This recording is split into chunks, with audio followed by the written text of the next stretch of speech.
Elon মাস্ককে Bangladesh সফরের আমন্ত্রণ প্রধান উপদেষ্টার। প্রধান উপদেষ্টা অধ্যাপক মোহাম্মদ ইউনুস যুক্তরাষ্ট্রের শীর্ষ ব্যবসায়ী এবং স্পেস এক্সের প্রধান নির্বাহী কর্মকর্তা সিইও ইলন মাস্ককে বাংলাদেশ সফরের আমন্ত্রণ জানিয়েছেন এবং দেশে স্টারলিংক স্যাটেলাইট সেবা চালুর প্রস্তাব দিয়েছেন।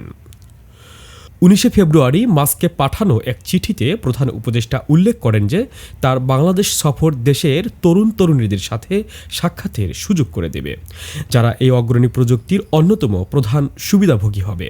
চিঠিতে প্রধান উপদেষ্টা বলেন, আসুন একটি উন্নত ভবিষ্যৎ গড়ে তুলতে আমরা একসাথে কাজ করি।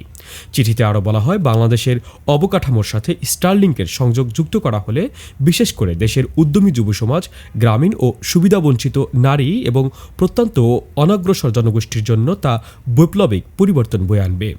প্রধান উপদেষ্টা তার উচ্চ পর্যায়ের প্রতিনিধি ডক্টর খলিলুর রহমানকে স্পেস এক্সের টিমের সাথে ঘনিষ্ঠভাবে সমন্বয় করে প্রয়োজনীয় কার্যক্রম সম্পন্ন করার নির্দেশ দিয়েছেন, যাতে আগামী 90 কার্যদিবসের মধ্যে বাংলাদেশে স্টারলিংক চালুর ক্ষেত্র প্রস্তুত করা যায়।